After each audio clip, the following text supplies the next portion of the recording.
Salut à tous, c'est Manu, bienvenue sur RCF1 pour cette vidéo donc d'essai de la Charisma CRF 1, donc qui est le premier châssis de F1 qui est produit par la société Charisma. Donc un petit rappel pour ceux qui connaissent pas la marque, Charisma c'est une marque qui fait essentiellement des châssis loisirs, donc pas mal de châssis touring, du crawler, ce genre de choses. Et là il se lance donc dans la première fois dans une série de F1, donc il va être F1 et aussi Pancar, puisqu'il y a une Caro Pancar qui est adaptée à ce châssis.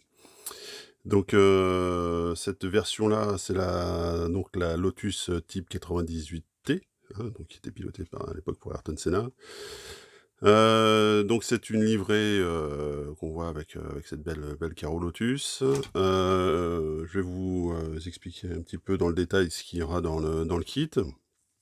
Et donc on aura bien sûr donc la Caro, les ailerons avant, arrière en Lexan, tous les stickers de déco, sauf, les stickers pour le casque, hein. Donc, vous voyez le casque, il a un petit peu subi quelques accros, je vous en reparlerai tout à l'heure. Et bien sûr le châssis en version donc, basique, hein. Il y a une version kit aussi qui existe de ce châssis-là, donc une version sans carreaux, sans aileron, qui est une version, kit pro, hein. Donc ça s'appelle CRF1, Pro Kit, je crois, un truc comme ça. Donc qui est la même chose avec en plus, une barre anti-roulis à l'avant, des ressorts options au milieu et en latéral, je crois, un différentiel à billes option aussi. Et je crois qu'il y a un châssis qui est un petit peu plus fin, il me semble, un truc comme ça. Mais ça change pas grand-chose, hein, par rapport à cette version, donc de boîte. Donc cette version 98T, donc il y a pas mal de reproductions, hein, on voit pas mal de détails au niveau de la carreau. Donc elle existe aussi avec, donc je vous l'ai dit, une version, on va dire, entre guillemets «Pancar», avec une carreau de Zonda, Pagani Zonda. Voilà, donc on va parler un petit peu du montage de cette F1. Voilà, donc c'est un montage qui va prendre, on va dire entre 2h30, 3 heures pour le châssis, à peu près pareil pour la carreau. Il faut vraiment du temps, hein, pour la carreau, il y a pas mal de détails, si on veut faire ça bien, précisément et tout, parce qu'il faut tout découper. Ça prend aussi pas mal de temps. Bon, on va la détailler justement cette carreau. Donc, on a, la carrosserie qui est livrée donc avec, le casque, le pilote, des détails comme les rétros, l'arceau, les écopes d'aération derrière. Et puis en fait, en option, on pourra mettre, vous voyez peut-être ici, en fait, on a des pontons qui viennent se découper et coller à l'intérieur là pour faire ce petit décrochage qui est pas possible avec le moule, je suppose. Voilà, donc ça c'est pour la carreau. Donc ça, cette carreau-là, c'est vraiment, ouais, c'est quasiment 3 heures de boulot, hein, pour la finir, hein. C'est vraiment pas mal de temps, mais le rendu est vraiment sympa. Bon là, on voit qu'il a frotté un petit peu parce que malheureusement, en fait, quand la voiture se retourne, c'est le casque qui va prendre en premier et puis un petit peu l'arceau derrière, hein. Donc vous voyez que le petit Senna, il a frotté un petit peu du casque. Bon, c'est pas trop grave, un petit coup de peinture et ça repart, hein. L'aileron qui est fourni dans le kit, alors c'est pas celui-là c'est un aileron Montec. L'aileron qui est fourni dans le kit, c'est un aileron Lexan, hein, donc j'ai vite enlevé parce que en fait, je sais pas si vous voyez, après les premiers roulages, il y avait déjà des signes de comment ça s'appelle? Avec des chocs comme de déformation du Lexan. Donc c'est vraiment sympa, pour mettre en vitrine. Je pense que pour rouler le Lexan, de toute façon, faut oublier, hein. Mais par contre, c'est vrai que ça lui donne un look, tout de suite plus 70s, 80s. Donc voilà, la carreau, l'aileron en Lexan, à l'avant, c'est pas mal. L'aileron à l'arrière, lui, pareil, tout en Lexan avec un support, en plastique. Alors à l'arrière, ça frotte un petit peu au-dessus, mais ça va, hein, l'aileron est quand même assez solide, le Lexan est assez épais, hein, donc il y a pas trop de risque d'arrachage. Et puis avec, on a un petit diffuseur qui est monté derrière, qui va bien stabiliser la voiture. On en parlera un petit peu, au niveau des essais. Donc ça, c'est pour la carreau. Donc moi, je vous conseille vivement de monter un aileron, type Montec, ou peut-être un aileron un petit peu plus ressemblant, si vous en trouvez vintage, hein, qui refait un petit peu plus, le look de la Lotus de l'époque. Ça serait pas mal. Mais ouais, c'est plus conseillé de rouler avec un aileron, en plastique. Voilà, donc ça, c'est pour la carreau. Au niveau du montage, du châssis, donc il y a à peu près, je vous l'ai dit, 3 heures de montage à peu près.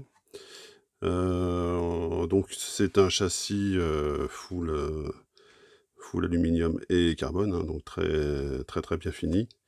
Il y a quand même quelques trucs à revoir dessus. Je vais vous en parler quand on va détailler un petit peu tout ça, pièce par pièce. Donc c'est leur première F1, hein, donc c'est normal qu'il y ait quand même des axes d'amélioration. Mais dans l'ensemble, c'est un châssis qui a été designé pour être vraiment très, très solide. On va le voir dans les choix qui ont été faits, au niveau du montage. C'est vraiment très, très costaud et en même temps, ça reste très, très performant, donc c'est vraiment cool.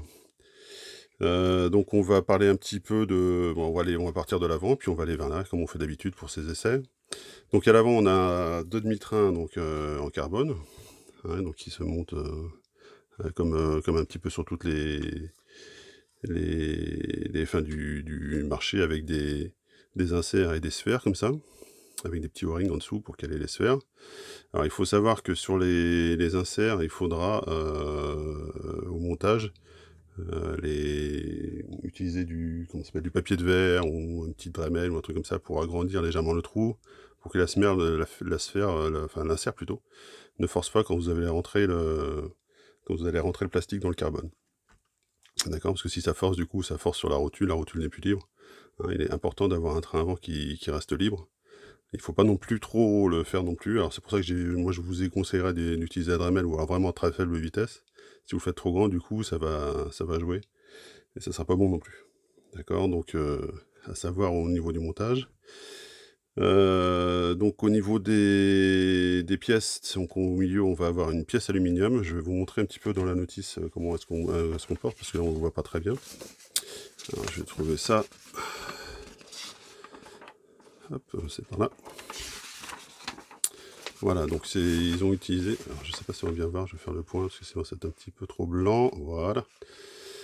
Donc ils ont utilisé en fait c'est cette pièce-là, hein, donc on a une pièce centrale en aluminium et demi, deux pièces comme ça qui vont servir en fait pour régler le carrossage.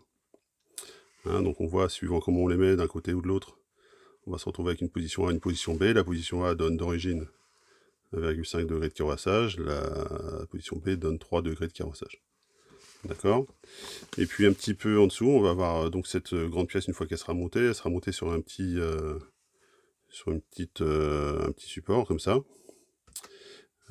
Et donc on aura, suivant les rondelles qu'on mettra devant pour la fixer, hein, c'est pareil, on aura entre 0,5 degrés de chasse jusqu'à 14 degrés de chasse. Alors sachant que vous voyez ici, il y a une partie entre 2,5 mm de rondelle et 4,5 mm de rondelle. Cette partie-là, en fait, il faudra limer en fait les côtés de la pièce parce qu'elle peut pas assez reculer en fait dans le petit boisseau là qui est à l'intérieur. Donc pour bien qu'elle recule, il faudra mettre un petit coup de Dremel ou un petit coup de lime. D'accord? Mais bon, ça marche pas mal. Du coup, ça reste assez accessible quand on veut faire les réglages sur piste, enfin, surtout pour la chasse. Le carrossage, c'est un peu plus chiant parce que du coup, il faut démonter les deux parties. Là. Bon, ça se fait quand même. Hein. C'est aussi chiant que les autres voitures de toute façon, donc ça c'est pas mal. Et puis niveau solidité, du coup, je vais refaire le point ici, ça sera mieux. Hop. Voilà. Niveau solidité, donc tout ce train en fait avant est monté sur des vis M4, hein. Donc des grosses vis ici derrière, 4 vis M4 qui sont vraiment très costauds. Donc comme je vous l'ai dit, vraiment le maître mot de ce châssis, c'est vraiment la solidité. Ils ont tout prévu au départ pour que ce soit vraiment costaud, c'est monté sur de l'aluminium. On a des petites colonnettes en aluminium, c'est vraiment costaud. Doublé, le châssis est renforcé niveau carbone là sur tout l'avant. On va le voir ici, donc tout l'avant ici c'est renforcé carbone. Toutes les colonnettes aussi sont montées sur du carbone. Donc c'est bien costaud. Ensuite, si j'ai fait tomber ça, voilà. Donc ensuite on a donc le montage du cerveau et du renvoi de direction. Donc le renvoi de direction, pareil, carbone et aluminium sur roulement. Il y a 3 réglages d'Ackermann dessus. Alors on pourrait reprocher un petit reproche que je pourrais lui faire, moi, c'est que les réglages sont vraiment très proches. En fait, ça donne pas beaucoup d'angle, aux biellettes. Du coup, c'est pas un réglage qui est très, très efficace. Voilà, donc mais bon, ça donne quand même un petit peu d'angle, hein, mais on pourrait aller un petit peu plus dans les extrêmes, reculer un petit peu plus les biellettes. Donc voilà, ça donne un petit réglage qui est sympa. Le support de cerveau, lui, donc support de cerveau pareil carbone qui monte le cerveau, donc en flottant d'une partie, je sais pas si on le verra peut-être mieux de l'autre côté. Hop. Voilà, donc cette partie-là est flottante. Cette partie-là, il faut les visser sur le châssis. D'accord? Ouais, si je fais le point à chaque fois, ça sera mieux. Voilà, vous allez mieux voir comme ça. Dans le kit est livré la biellette là, pour la direction. Hein, donc en aluminium. Ensuite, côté montage de l'électronique, alors là ça se complique un petit peu puisque vous voyez qu'il n'y a pas beaucoup de place, hein, pour monter l'électronique à l'intérieur. Donc on a vraiment la place pour monter, le variateur au milieu et le récepteur lui devra se loger sur la tranche, entre les 2 supports, de carrosserie qu'il y a ici. Enfin, support de carrosserie qui servent aussi de support de link. D'accord? Ensuite la platine centrale, elle vient bloquer la queue, donc ça c'est cool. On a ensuite au milieu un amortisseur, bon, qui est assez moyen, j'ai trouvé, moi, qui est pas facile à faire, qui en plus utilise des ressorts très longs, donc ils sont pas standards avec ce qui se fait généralement en touring, ou en F1, sur le marché, donc c'est assez difficile de trouver, des ressorts, il faudra vraiment taper dans la banque de pièces, Charisma. Et puis pareil, il n'y a pas non plus de trou dans le capuchon, donc quand on veut, le monter, on se retrouve souvent à avoir du rebond. C'est assez compliqué à faire sans avoir d'air, en fait, qui reste dans le capuchon. Donc un ressort central assez moyen, mais qui marche quand même pas mal. Le ressort, lui, dans la boîte est quand même vachement souple, hein, donc ce qui lui donne une facilité, au niveau de la motricité, donc ça c'est cool. Par contre niveau performance, ça mériterait d'être un petit peu plus dur, hein, pour avoir un petit peu plus d'avant. C'est ce qui va manquer d'ailleurs, je vous en reparlerai pendant les tests, sur piste, c'est ce qui va un petit peu manquer au niveau perf sur ce châssis, on va dire RTR. Je pense que dans le kit, c'est livré avec des ressorts, plus durs, hein, qui sont des ressorts dorés. C'est la référence chez Charisma, donc ici, qui donneront un petit peu plus de réactivité à l'ensemble.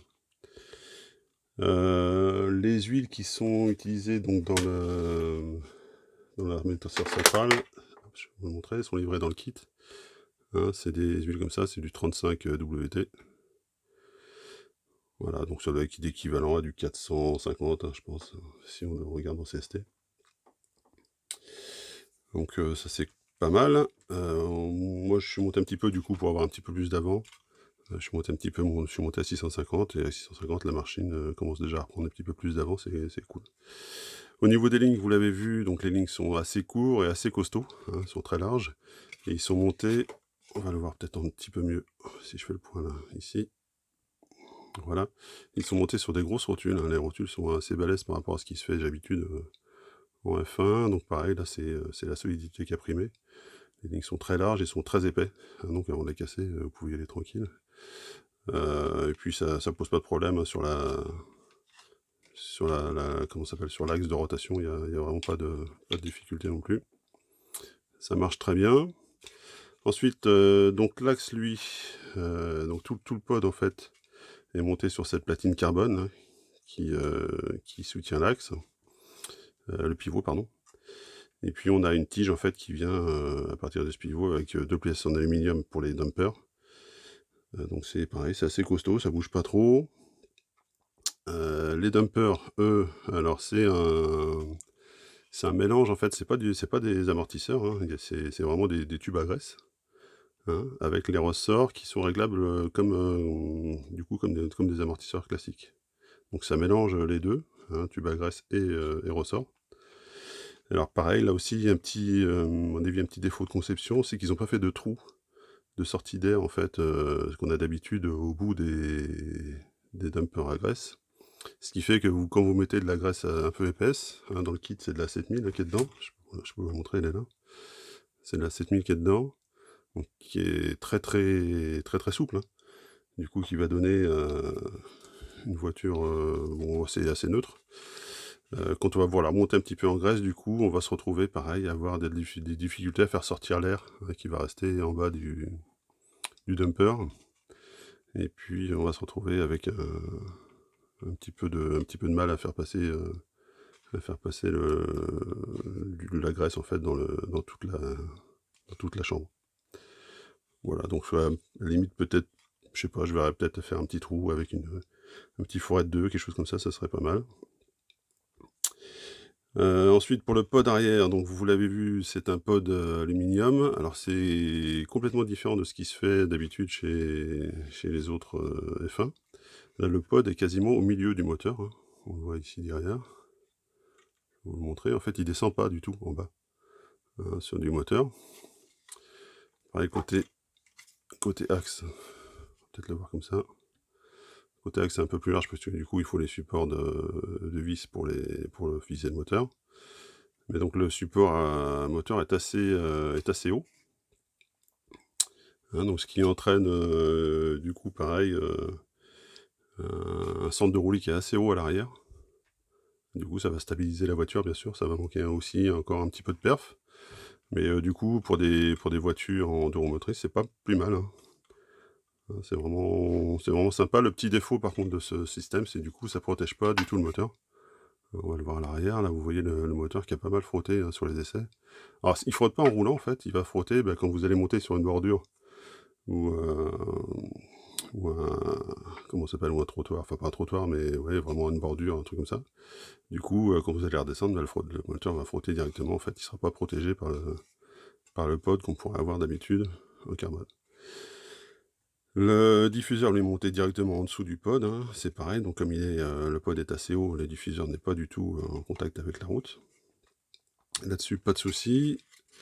L'axe, pareil, donc est monté avec, des systèmes de rondelles, en fait, en dessous les supports, où on vient placer les roulements ici. Donc ça marche plutôt bien. Le diff est très, très libre, hein. Alors ils disent qu'il y a un diff, Team Spec, dans la version kit, un diff spécial à billes, mais franchement celui-là marche vraiment bien de boîte. Alors je sais pas quelle différence il y a entre les deux, s'il y en a une.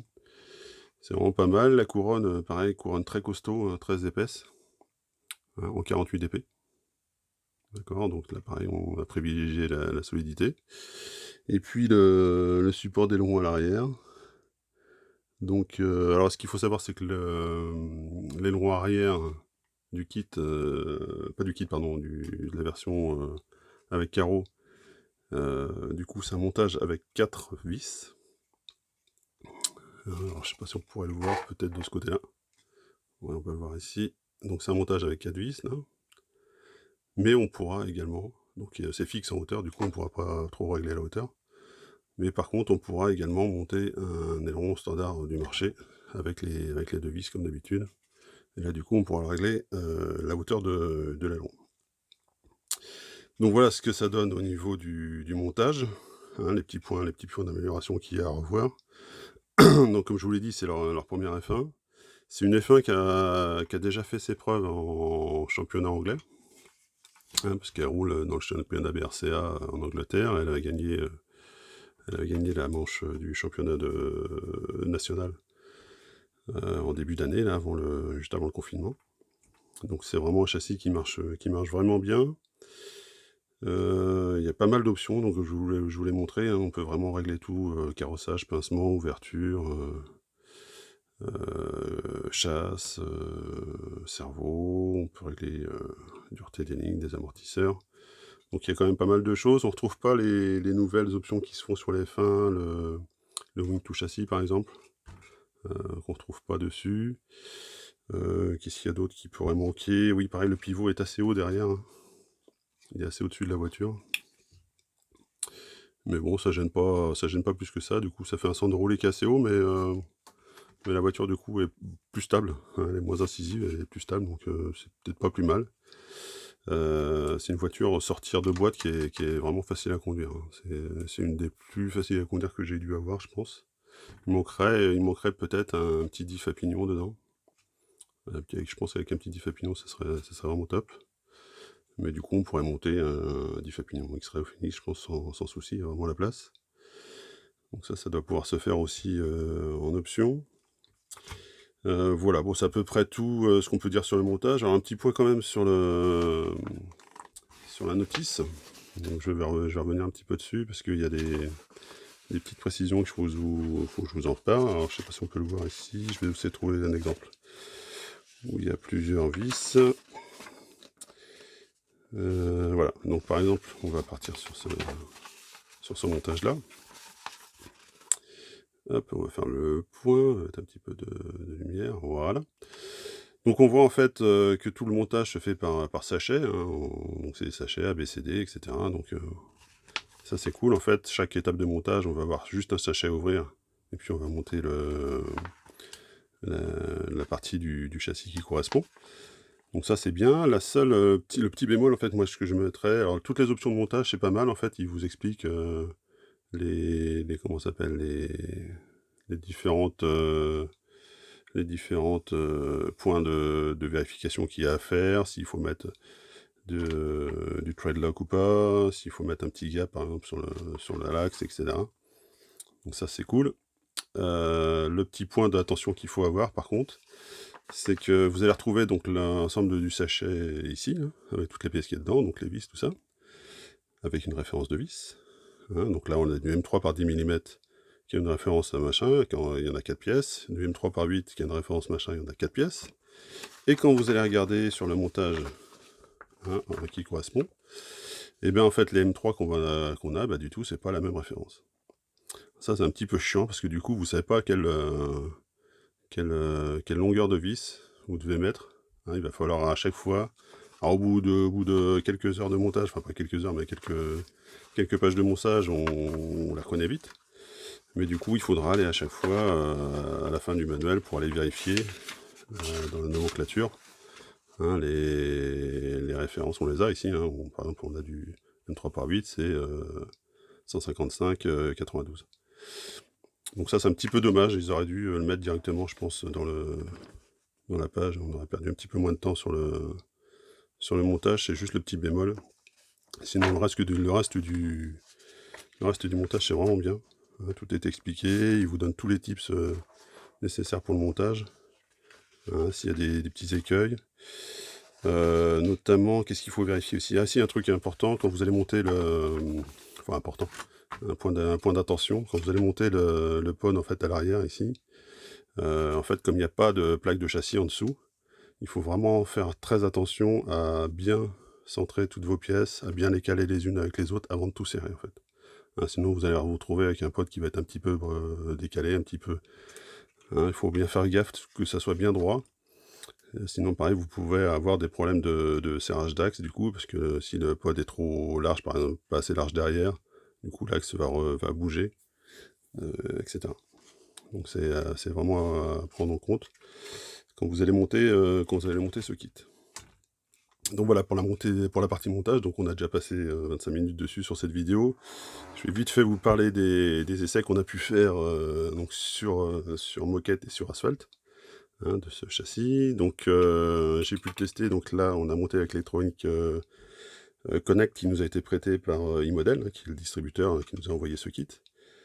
Donc l'électronique Connect, donc on avait un cerveau 12 kg à l'avant qui va plutôt pas mal, un XR10 Pro de chez Hobbywing en variateur, et puis je fais un petit peu plus de lumière là, un XR10 Pro de chez Hobbywing, et puis à l'arrière un moteur Connect 21.5 K1 Elite. Voilà, donc c'est avec ça que j'ai fait tous les tests. Donc je vous laisse regarder un petit peu la vidéo de roulage hein, qu'on a pu faire sur les deux types de circuits, et puis on en reparle un petit peu après.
Donc voilà ce que ça donne.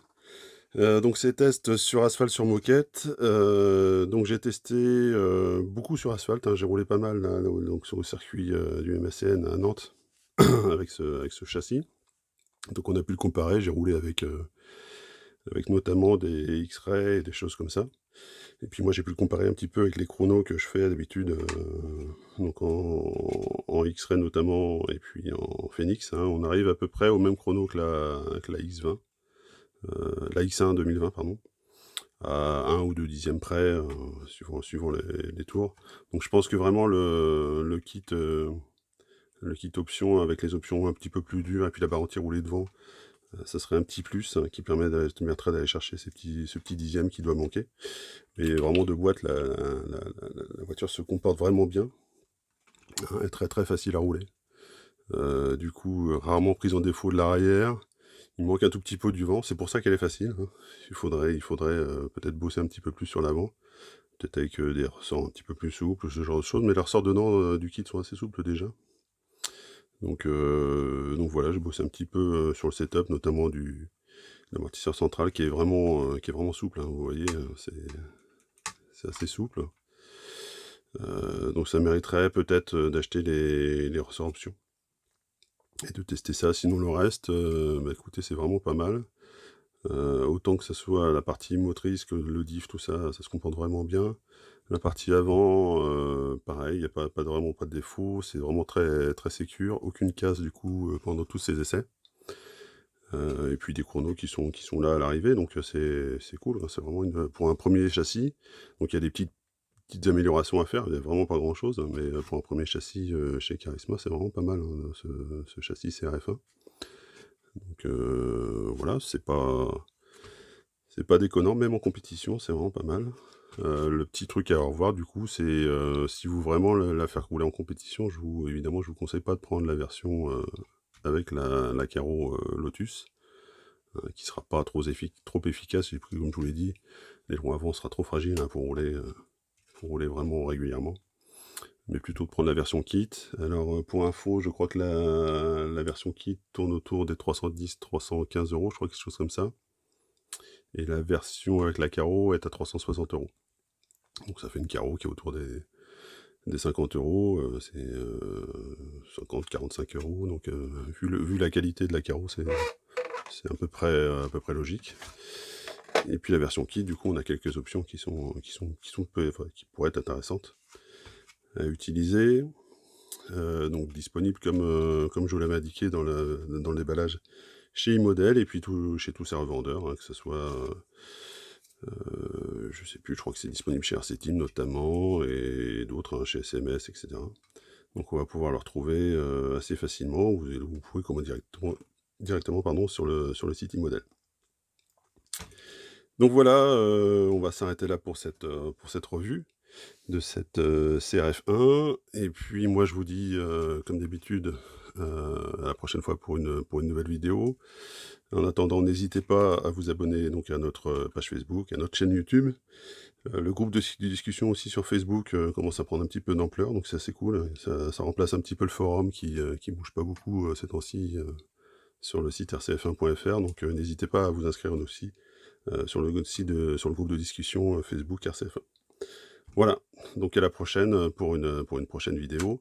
Je voulais remercier également iModel, hein, pour nous avoir prêté l'électronique pour ce test et pour nous avoir fourni ce petit kit Charisma qui est vraiment sympa. Hein, donc comme je vous l'avais dit, donc c'est vraiment une marque à découvrir, c'est à suivre en tout cas. Voilà, on va s'arrêter là et puis je vous dis à la prochaine fois. Allez, salut!